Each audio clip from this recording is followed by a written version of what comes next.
Hello everyone, this is Dark Journalist. Today I have a special interview with geoengineering author Elana Freeland.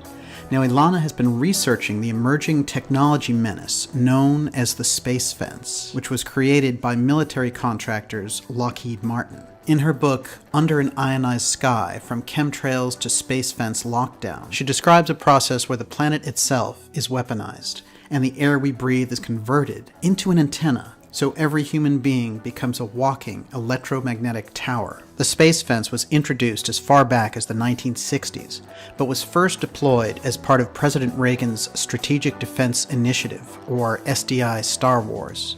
President Trump's moves towards a space force that will weaponize space and the launch of 5G technology towers are clearing the way to making the space fence fully operational. Is this the global control grid? Let's go ask Elana Freeland.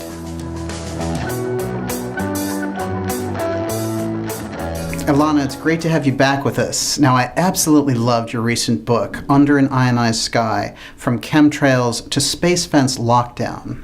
It's so incredible in the sense that you put everything together there with unparalleled documented research. So much of this information has been strewn about in different corners of research and on the internet, but your work is a real refreshing collection of it all. Now I feel like I understand just how doomed humanity really is, so thank you for that. But seriously, the puzzle pieces that you've assembled here form a rich tapestry of information that we just didn't have before. So I guess the first question is, how did it all happen? I've thought about it, and it was actually the first step in a way, not meaning conscious or intentional necessarily, but that it was the first step toward seeing how interconnected all this is. That it's not just the chemical trails, it's not just the ionospheric heaters, it's this space fence lockdown, it's this huge wireless lockdown on everything. And now slowly people are picking up that the vaccinations are involved, the GMOs are involved, that everything is involved in this. And it was that piece had to be done first, really, in order to see how the geoengineering is engaged in all of it. Yeah, it's interesting how united all of these seemingly disparate elements are, actually. I had not thought anything about vaccinations being associated with the ionosphere. No, right. You had the ionosphere in mind. You didn't have the piece that they've turned our atmosphere into a mini ionosphere. Yes. And that is one, that's the big daddy delivery system. Then the mama delivery system is the foods, the GMOs, and then the baby, and I'm not trying to make a joke here, it'd be a very bad joke, but the baby is the vaccinations delivery system. These are the three components of the transhumanist future, in my opinion.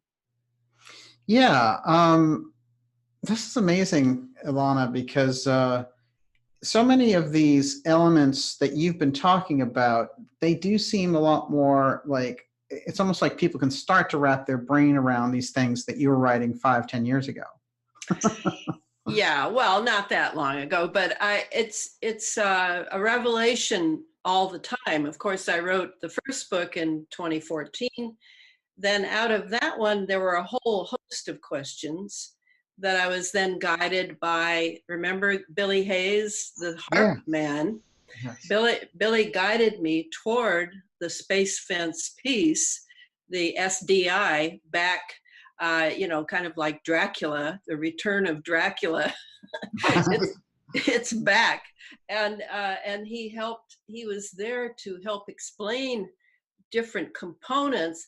Billy didn't actually explain the connections all that much, but he's MK Ultra. He was programmed for electromagnetics since he was a child. So he's like an encyclopedia of the previous generation electromagnetics before the advent of Lockheed Martin's space fence. And this is the big banana. This is the one that you can begin to see how they're going to arrive at transhumanism through the environment. And the environment would also include the vaccinations, it would include the GMOs, but it is the weaponizing of the environment that is what's going on now to guide us toward a transhumanist model. It may not be the end model that they want, but it will break us down. It's breaking down the immune system right now. And it's a matter of getting it to, first on a cellular level, degenerate us, then the input will come. So, we're at that phase is how I look at it. And that's why I'm writing that third book on the synthetic biologies.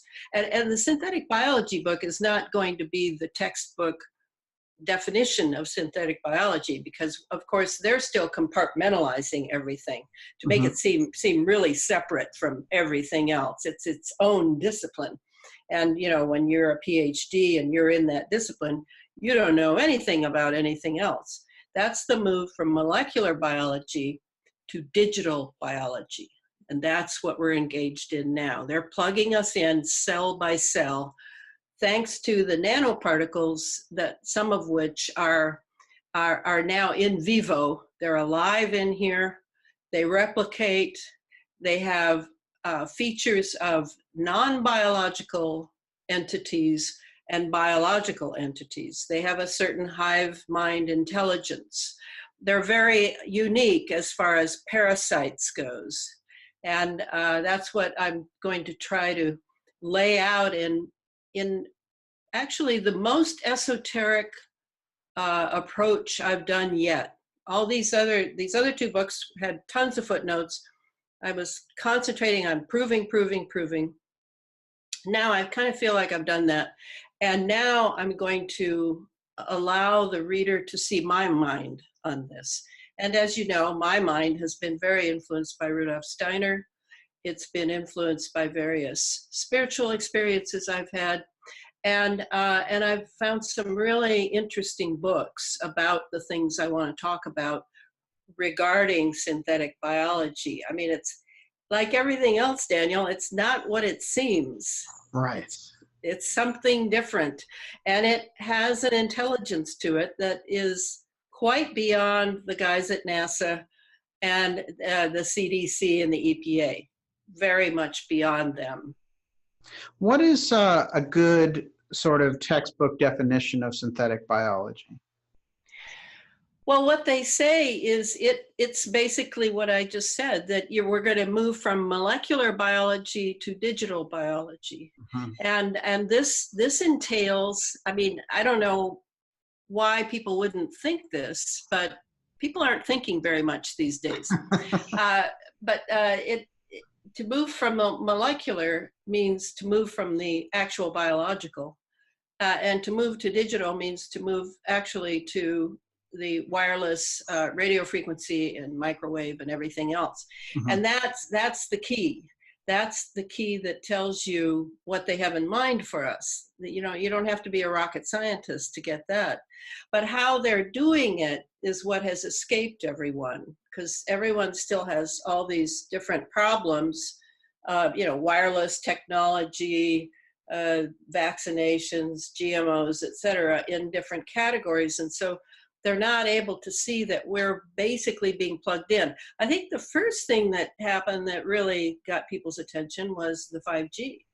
Yes. That this will be plugged in, because it's been allowed to be talked about with some of the components that are most worrisome to those who understand what millimeter waves do, and what phased array antennas do, because those are the two really unique aspects of the 5G technology as it's being presented. So that will, I mean, nobody's talking about the fact that something has already been introduced that is very serious, and that is the cell phone. The cell phone is a military weapon. I don't own one purposefully. I make a joke that I'm not that important, that the military needs to know where I am 24/7, but I really feel that it's being used primarily with the Internet of Things in the cars, in the houses, to really pulse us with frequencies that are mood altering, thought altering, and all of this is getting us used to being plugged in and having the frequencies in someone else's control. We don't know that. We think it's us. And that's a real first step to getting us accustomed to being run remotely without knowing it. Fascinating. So we, in fact, become a digital pawn or digital player in the Internet of Things, and we don't even realize that that's what's taking place. Now, there's one thing about all of this. It's all very, very fascinating, by the way. I like how you're injecting it. It's a technical issue, a technical reality, but you're showing how the spiritual spark can give us tools to fight it. Yes. That's very important. But when I think about the 3 books, the third one's coming. But I think about the Harp book, where you laid a foundation for what was happening. The Space Fence book and the Space Fence as an idea, I still don't think people understand the importance that you've laid out with what the Space Fence is. So we're going to go into that a little bit deeper. But then the third book is interesting. It sounds like it's going to be absolutely fascinating with the synthetic biology, because you're getting into then the scientific aspect versus directly against the spiritual aspect. Yes, and that they're connected.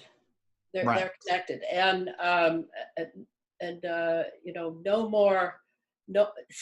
so amazing. I mean, my head has a hard time getting away from the hexagon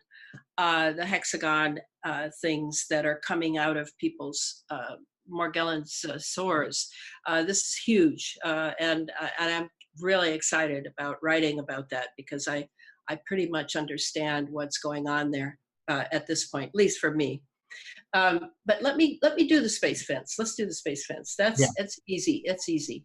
It's hard to grasp on a planetary level. Admittedly, it's hard to grasp. I think empirism in any form is hard to grasp. I owe a debt to both Catherine Austin Fitts and Joseph Farrell for discussing the secret space program. Not only is, I think Catherine was saying on the latest interview with you, didn't she say that there were 60 trillion now? 60? Yes. $60 trillion missing from the U.S. budget. Yeah. Okay, so the Space Fence was initially started under the SDI program, Strategic Defense Initiative, in the 80s, under what I call the Reagan Troika. That's Reagan, George H.W. Bush, and Dick Cheney. And there was a space fence then, and they called it a space fence. It was a radar installation hanging. It was like a necklace across the continental United States, from one coast to the other in the south Midwest portion, like up by Oklahoma, northern Texas, etc. So it was amazing. It was watching the garbage of space as well to keep our satellites safe.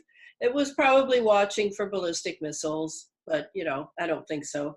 And then this one that has only come back since the atmosphere has been properly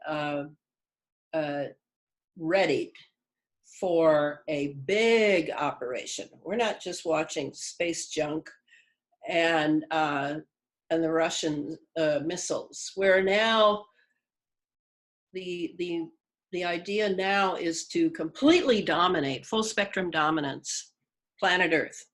And this goes back to, let me get this Russian's name here. Yes. This goes back to, Joseph Farrell mentioned it in his book, Covert Wars and Breakaway Civilizations. Is it Woodpecker? It's the Soviet astronomer Nikolai Kardashev. Yes. And he named 3 phases of technological achievement for any civilization aspiring to a true space age. Mhm. And the first one is where we are now, full spectrum dominance, planetary control. And so we have come from the idea that, oh, we have this, this real enemy in communism. We have this terrible Cold War against communists, and it's all for democracy. We've come all the way from that to beginning to see, I certainly see further than most people, but beginning to see that it really has to do with controlling everything on the earth. Nature, genetics, all the water. I mean, I mentioned, you know, I mean, 10 years ago, were we really believing that we were going to have to buy water? And now here we are, we're buying water, right? Okay, so everything has to be controlled for planetary full spectrum dominance. And they're serious about this. So that's kind of what looms behind these plans for the smart city, for all these things we're breathing in that they're going to now experiment for decades, I would think, figuring out what they can do with that, the fact that we are now hosts and carriers of these things. They can also hit us with Ebola or any other disease they come up with at, you know, wherever they're at Fort Detrick or wherever they're doing it. And they can hit us with that too through the aerial delivery. I mean, the aerosol delivery system is wonderful, given that nobody looks up, nobody notices that, like here in the Pacific Northwest, I don't think we've had a clear day.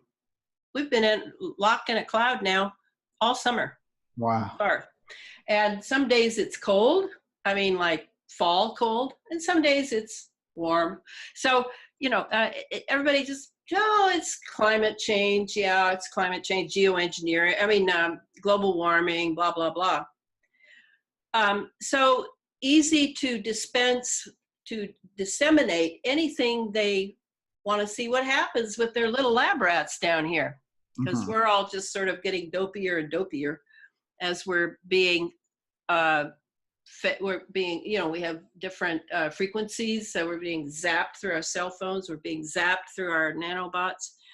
But the space fence has been truly started up. Now, when they first were making noises about it was probably, I think in about 2014, about 2015. And that's when I encountered Billy Hayes, the HARP man, who said, you know, pay attention to the space fence, because that's what's coming next. And the way, if you listen to Lockheed Martin promos, they'll make it sound like, yeah, we have 2 installations for our space fence, and all we're doing is really keeping track of the skies to make sure we're safe, and you know, all that nonsense. And the one installation is at the Kwajalein Atoll in the Marshall Islands. That's one. They had to build that. I thought it was interesting. That's where we did all the nuclear tests. Yeah, and then there's even a place there, I thought it was very appropriate, that there's a missile base there. I think it's named Ronald Reagan. Oh, that's like, good. yeah, the guys are good, aren't they? They just tie a bow right on it. Okay, so Kwajalein, and then in Australia, I would assume at somewhere near Alice Springs, which is a huge underground American military base where many MK Ultras have been dealt deadly blows. That's Pine Gap. And Pine Gap, yes. I think it's in Alice Springs, is the little town, but it's Pine Gap. Yes, it's about 10 miles away, but that's the whole supporting community right there. But what is really true about the space fence is it's far more than 2 installations. It, in fact, is just about every installation you could possibly think of that uses electromagnetics and is military industrial intelligence complex run and owned. So we're talking, and this is what the whole book is. You go from one chapter to the next as I spell out the infrastructure of the space fence. And that would include radar installations. And we have so many in the United States. Nuclear installations. Oh, yes. It would be NEXRADs, those big golf ball looking like radar installations across the US that we use to funnel storm systems from west to east while we're building tornadoes or hurricanes or whatever we're building back in the Midwest and the East. That would include cell towers, cell phones, Gwen towers, ground wave emergency network, the Internet of Things, smart meters, wind farms. Yes, wind farms too, because you're drilling down under each one of those what is it called? A wind Turbine? Turbine. Yes. Under each turbine, you're drilling down, and Billy Hayes kindly told me that they are injecting the same chemicals in the same chemical signature under wind farms that they are in fracking wells. Why? Why do they need a certain chemical signature?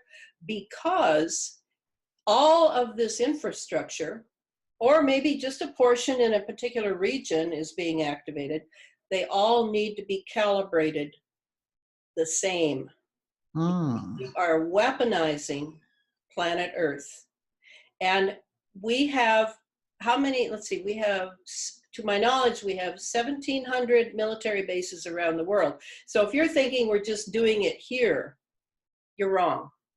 We are doing it at every place the military has and all the embassies. Those are all considered American territories.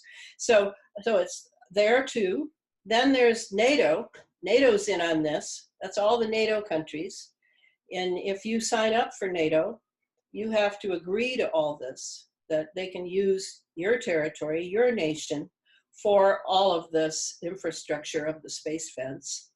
And all of this is being done in concert. And of course, the recalibration has to be done all the time, right?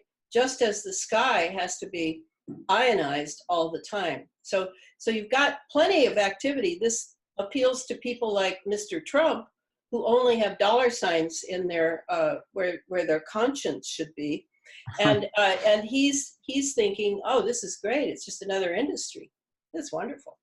And if you're thinking that you may have to target some individuals who don't like the fascist takeover of the United States and have been resistant for years, like yours truly, then you know, they may need targeting, and now you're going to have everything's got to be wired, and you've got to have the technology that you can calibrate right in the area, right in someone's 60 hertz wired house with maybe their computer here, and you know, their 2.4 gigahertz system that's running all the different technologies. And so you want to be able to also be able to individualize, you might call it. That's a bad term for that, but it is kind of like that. Individualize different areas rather than just a big calibration for everything at once. So, you know, you can imagine how detailed this is at all these bases and all these installations, how yeah, you have to compartmentalize those, because otherwise you'd have to shut all those people up about how this is all meant to work together if necessary. But it is calibration and infrastructure, wireless, electromagnetic infrastructure. That's the space fence. And it's completely run by Lockheed Martin, who has many employees, right? Private security organizations, et cetera. Yes, and many accolades to their credit, for sure. As we know, they've run all the data systems for the government for years. Yes, they're perfect. Made them hard to crack into. The space fence. What is the kind of cover story of the space fence? There's a point at which you say the space fence is surveillance down to the DNA level. Now that would shock anyone who just read the Lockheed Martin version of it, which just says, oh, it's up there to make sure none of that space junk collides. So that's a very big disconnect. Yeah, I mean, I don't know what to say, Daniel. I mean, there are so many big disconnects. in Yeah. how something is presented. I mean, I when I give talks, I always try to show that wonderful Lockheed Martin jazzy music and showing how, you know, we've got this and that and this and, Yeah, right. and it's weapons and, you know, it's like you're at a sci-fi movie just all in 6 minutes, and they're so proud of it. I think people are going to have to read the book in order to see Okay, yes. how you can take all these different components that all have their own purpose, like a wind farm. I mean, weren't we taught that was green energy? Well, Right. no, it's not really, because if you ever visit a wind farm, you'll see that nothing grows there and no animals or birds come near it because it's Ah. death. It's death. Because why? It's got the chemical that's been calibrated, and it's pulsing. It's Hmm. constantly pulsing. Everybody who lives near there, not only will they probably get cancer, but their nervous system will be shot because they're constantly being reprogrammed, pulsed. I don't know what's coming across, if there's subliminals or what, but it's a very bad idea. I actually am now curious about the solar panels as well, because they're another green energy, and it appears to me that they too will be weaponized or Mhm. have been weaponized. But I, at this point, don't know enough to prove that. But I'm suspicious of everything green now. What I thought, that's absolutely fascinating.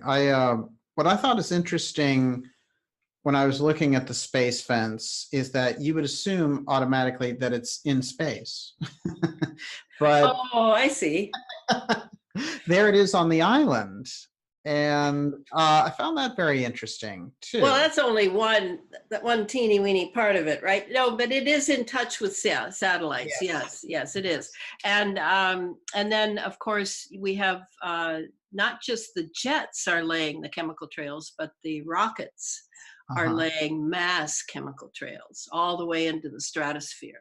So all the sounding rockets going up and coming down in an arc, they too. Now imagine, just picture the whatever kind of supercomputer is on board that rocket is in touch with the space fence. I mean, the space fence is in touch with everything. I mean, everything, every computer, every supercomputer, every, what's it, deep wave, what's that, D-wave computer. Yes. It is, it is, it is key. And that makes sense that it would be Lockheed Martin running it, because Lockheed Martin is not what it seems. Most people just think of it as a defense contractor corporation. Oh no, no, it is far more than that. If I were to look for where Darth Vader lives, I would look at Lockheed Martin. Uh-huh. And with, with maybe spending weekends at Raytheon, because these are the two. They're That's the close, two. but that's not far from here, actually. We What got a is? Raytheon is about 20 minutes from here. Where are you? Cambridge. Oh, in Cambridge. Oh, yeah, Yeah. but Raytheon has places all over. Oh yeah. Oh It's yes. in Tucson too. Okay, so I realize it's a leap, but unless you educate yourself on the fact that you are not being told the truth, the full truth, there has to be, in a good lie, there has to be a bit of truth. And it is true that one of the purposes of the space fence, the radar installations that are keeping their eyes peeled on above the planet and in near Earth orbit, yeah, they're concerned about the trash. At the same time, they're also concerned about being able to take out another nation's satellite if they need to, Yes. and having the proper equipment to make sure they don't see that while Right. they're up there doing it. So Lockheed Martin is perfect for this sort of thing, for what the military calls, with a straight face, dual use. dual Right. use technology. I find it amazing that they can say it without laughing, and or maybe giggling, because all of this technology, your cell phone, your computer, your television, they have the frequencies of everything, because this was all their stuff before that we were given it. This was theirs. It is not mine. I mean, I like my computer, but I'm under no illusion that it's simply mine and that I have privacy. Yeah, right. I haven't believed in privacy ever since I went electronic. Why would I? This was a military tool for at least 30 years before we were allowed to have them. And the internet as well. I mean, they had ARPANET. So it's a matter of Americans coming to terms with reality, is how I think of it, Daniel. We've been put in la la land for so long because it's easy to put people to sleep with convenience and comfort and superiority and entitlement, and that now is ending. And pretty soon they're going to spill a lot of their secrets because they know we won't do anything. And that's why I'm still cheering for consciousness, but consciousness based on reality, not on watching endless YouTubes.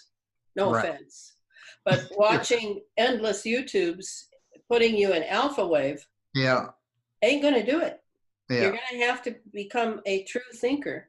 And I've spent years, not only am I an intellectual from the 60s, but, I was a child prodigy and I've been trained by Rudolf Steiner on how to really think and how to have my will in the thinking, not to just wait and see if I'm inspired or if my thinking is, fun and makes me feel good. No, my will is in my thinking, so I can just make it go, it go and keep going. And I would like to see more people have the satisfaction of that, because the schools have given us such a bad attitude toward thinking and reading and contemplation and discussion and debate. We've been sold a bill of goods that all that's a lot of work, and you might offend somebody if you said something that they didn't like. All right. We have been sold a bill of goods. We need to take back our thinking and develop true consciousness in order to face what we have to face technologically. That's so interesting. Let's use your Rudolf Steiner expertise here for a moment. Translate artificial intelligence for me in Steiner terms. Well, when I think of it, I know that he said, contrary to what some may wish he had said, he said that it was inevitable that the human being would have to deal with machines. Inevitable. Yes. We have to come to terms with our machines, because we are creative beings. We live in a world of material. We have intelligence. Of course, we would love to have a machine that is intelligent, that could maybe do some of our workload like our cars do. I mean, you can zip 60 miles in, almost 40 minutes. And whereas someone in a horse and buggy would have taken days to get there. Yes. So the machine is our friend, but it's taking over now. And we don't have to wait for AI to get here to do that. It's already taken over many people. It has sapped their will. And the will is something we don't talk much about in America, despite the fact that many Americans are very willful, but that's not quite the same as having your will to, so that you can do what you think is right and good while you're here. You have the energy, you have the drive, you have the intent to do. That's the will. And so by handing our will over to machines and becoming lazy, or entitled, like if I have the money, I can do that, right? Yeah, sure. Well, who said that? Where'd that come from? What is that? I don't see it. To me, it's a non sequitur. What is how much money you have to do with you can do anything you damn well please? I don't think so. Right. So Steiner was clear we had to all deal with the machines, but that it would be Ahriman's nature to bring everything way too soon. And we are unprepared. We are absolutely unprepared. And as we all know, what happens if you're unprepared on a large scale, disaster is looming, because this is going forward. And it's not just going forward on the machine's will, there's something behind it. And that's where a lot of people want to bring in the aliens. I don't feel I have the need to bring in the aliens. I think I can bring in the elite who have run this planet for centuries. I think I can bring them in. And as to how human they are after they have been present at the sacrifice of children and perhaps sacrificed children and all the rest that goes with their bloodline requirements, I can't answer that. That's something between them and their conscience, if they have one anymore. But I think that we have to deal with the machine, and the more conscious it is, the better it will be for everyone concerned, including ourselves. It's like having a conscious relationship with your dog. Mm-hmm. You love your dog.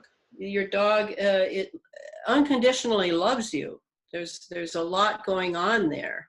I personally am not a dog person, but I see it in dog people. I see this relationship, and it's important to them. All right, make it conscious. Make it conscious, not just turn into a 6-year-old and stay safe with your dog. You have obligations in the world. So how is that relationship going to serve that? What are you going to do regarding that? Don't just hide with your dog because the dog's unconditional love is safe and you've been hurt by people. You're going to have to live in this world. That's why we're here. So in the same way, I feel the same about machines. It's now, when I think of that great scene with Geordie Rose, what is he, the CTO, the Chief Technology Officer of D-Wave Computer. Geordie's standing up on stage giving a presentation, and he says that, if you are so fortunate as to be able to stand near one of these creations, you will feel as if you are standing at the altar to an alien god. Wow, Geordie. And I know he was That's serious. some serious reference. Oh, he's reverent. He was not making a joke.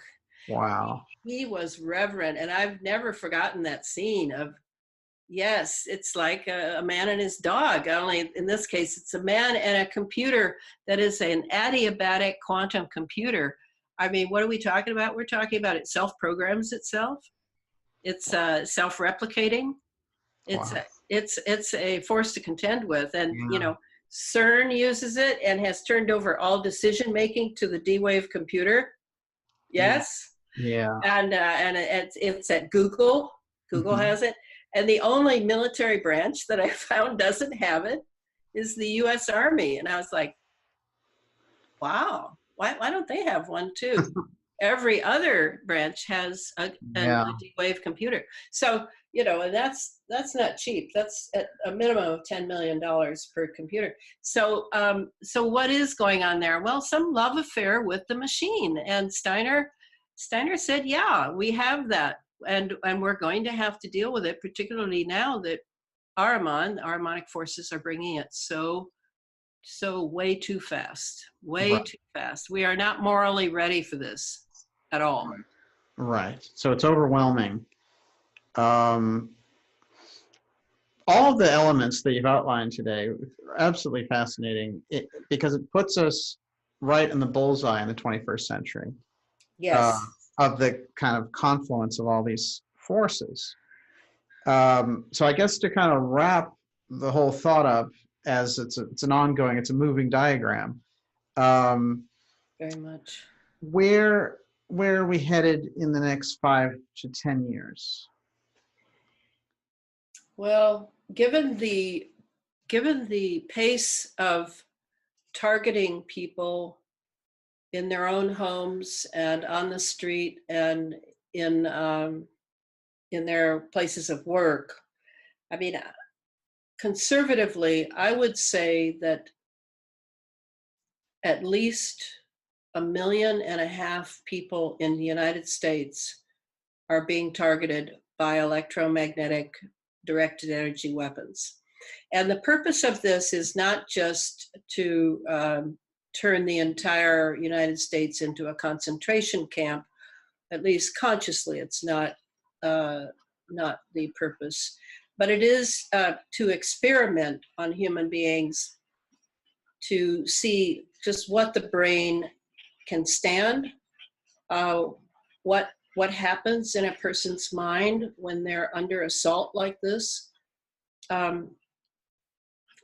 What if if you shift what you're doing and start doing the opposite right away? What will the person do? I mean, every targeted individual, and I've probably met now at least 24, every targeted individual I talk to, when they tell me their story of what happens in a typical targeting session and the rhythm of the targeting, which is every day, usually 24/7, almost no sleep.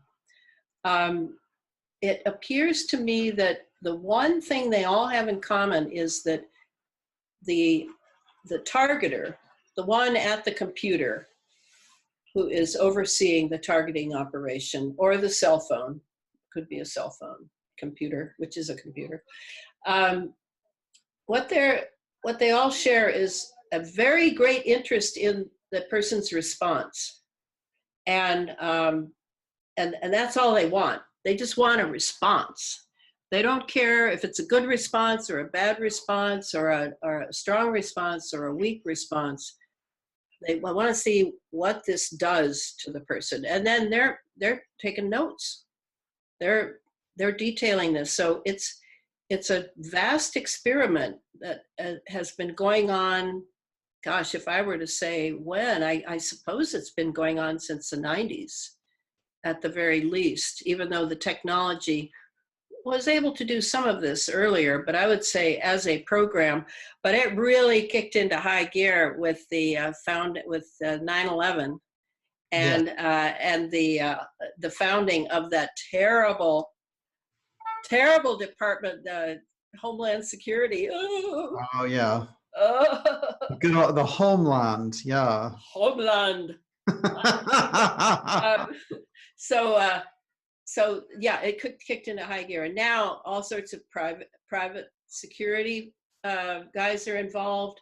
And we're all sort of trying to figure it out ex post facto of the person being on a list, why someone is on a list and another person's not on a list.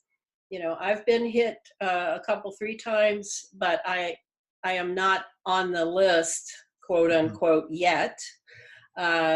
Very much I put the word yet in there because it seems to have a pattern for definitely activists, definitely certain leaders. I think a lot of our leaders now, ever since I saw George W. Bush, I don't know if you remember, but normally when he would have a press conference or something or be standing up in front, if the camera got him at a certain angle from the side, you could see he had a device on his back.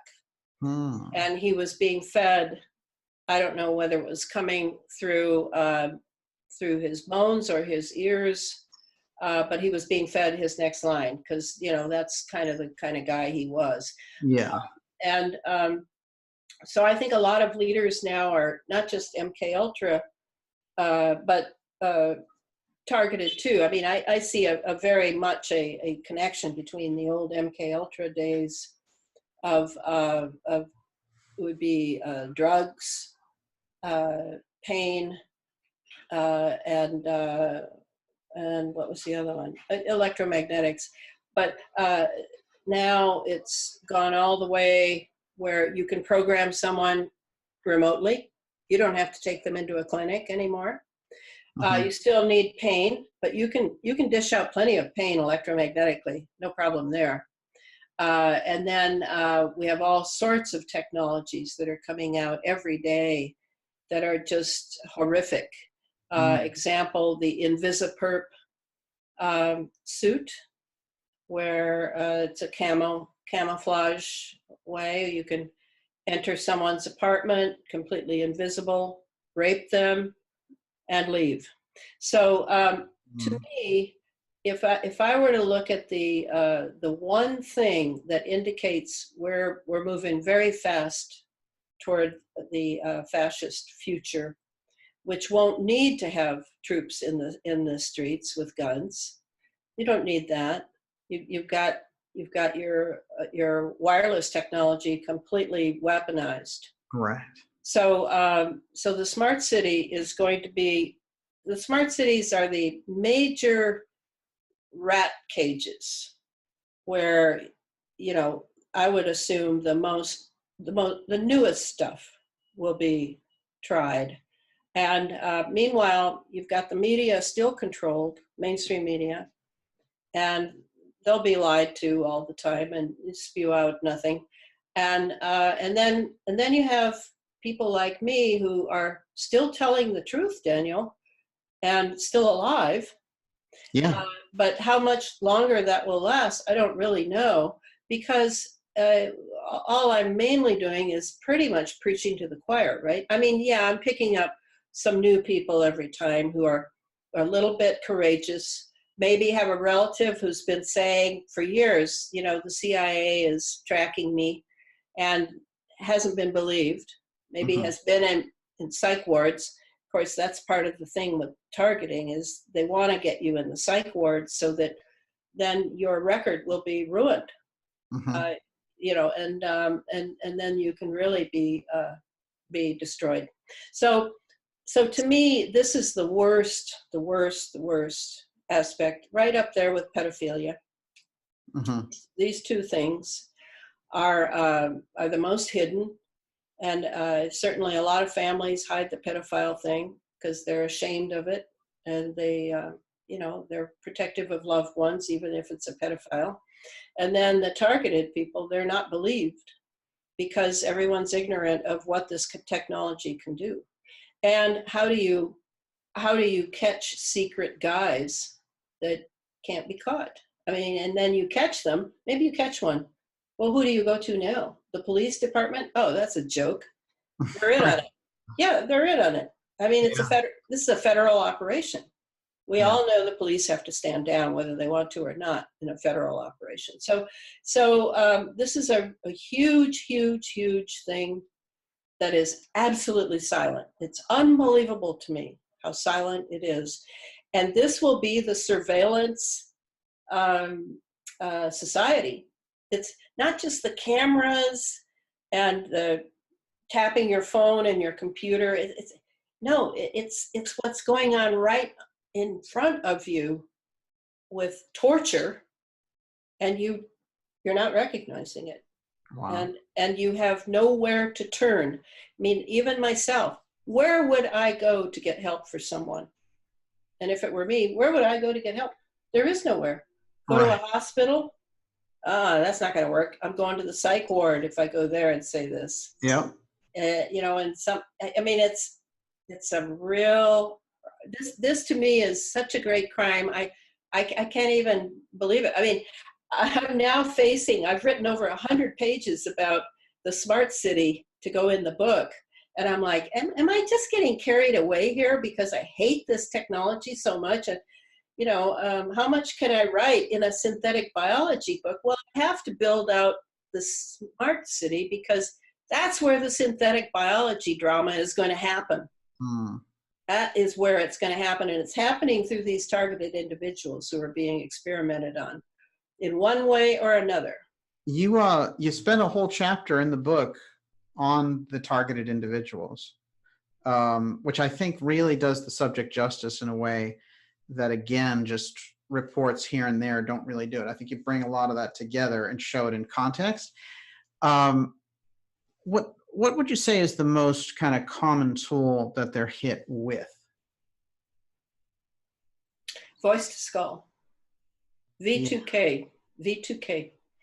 And this goes back to auditory hearing, that I think Sharp was the guy who discovered that back in the 70s, early 70s. You don't hear it with your ears, you hear it with your bones. Mm-hmm. And so you can be in a crowd of people and no one will hear that voice but you. Mm-hmm. So V2K comes up over and over again, but there's a new part in a recent connection I've made with a targeted individual, a younger person, and that is virtual reality. Mm-hmm. You know how they always say that you're going to need this helmet on, and no. If they digitize the environment that they're working in, and you can do that easily through the Internet of Things and the 60 hertz in the walls, the wiring. You digitize the environment. He's seeing full-scale cartoon figures. I mean, and creepy beyond belief. Creepy, coming right into his house, being right there, waking him up from sleep. They are so real and so scary. That's what's coming next, is VR. And you know, when Ray Kurzweil talked about the singularity, he talked a lot about, in his book, about virtual reality. I think this is what he was talking about. Yeah. This method of scaring the hell out of people. and what are these? And what are these? I mean, yeah, they're virtual, so they're not real. Well, I'm not sure about that. Not sure what level they're functioning on through the wireless technology. Right. Yeah. That's fascinating. Incredible stuff, Elana. Really, it's amazing. And the new book, you could see it coming out in 2020? Yes, that's why I'm in a hurry, because Feral House it'll be the third book I've done with Feral House. It'll take them a year to get it out. And publishing only happens in the spring and the fall. So yes, I'm trying to get done by this fall. Incredible. Wow. Everyone's looking forward to it. In the meantime, Under an Ionized Sky, this is the book about the space fence, and it's from chemtrails to space fence lockdown. I think space fence and all the things you tie into it, that's the missing piece when people are talking about all these different things like the California fires or the vaccinations. They don't see it as a unified system, and I think this is where the book really brings everything together, which I think that's the remarkable research that you have in there. But it's great to see you. Yeah. It's I know I'm always just such a barrel of laughs, aren't I, Daniel? You've got the information. Oh yeah, it's always fun to be with you, even if we're talking about extremely serious things. I mean, to be able to work in serious battles like this is a privilege to me. No question. And what's interesting is, as time goes by, your work seems more and more current because it was so far ahead of its time when it first came out. This is the way I see it now. Yeah, it was. Yeah. Wow, it's great to see you. Now let's go ahead and do a part 2, looking into other aspects like 5G and going a little bit deeper with that and the general Internet of Things. And we'll get that out for subscribers next week. So if you're a subscriber, you will actually get that in your inbox. And that's really the best way to go. Now's the perfect time to subscribe at darkjournalist.com. And Elana, it's been great having you here. We will see you all next week.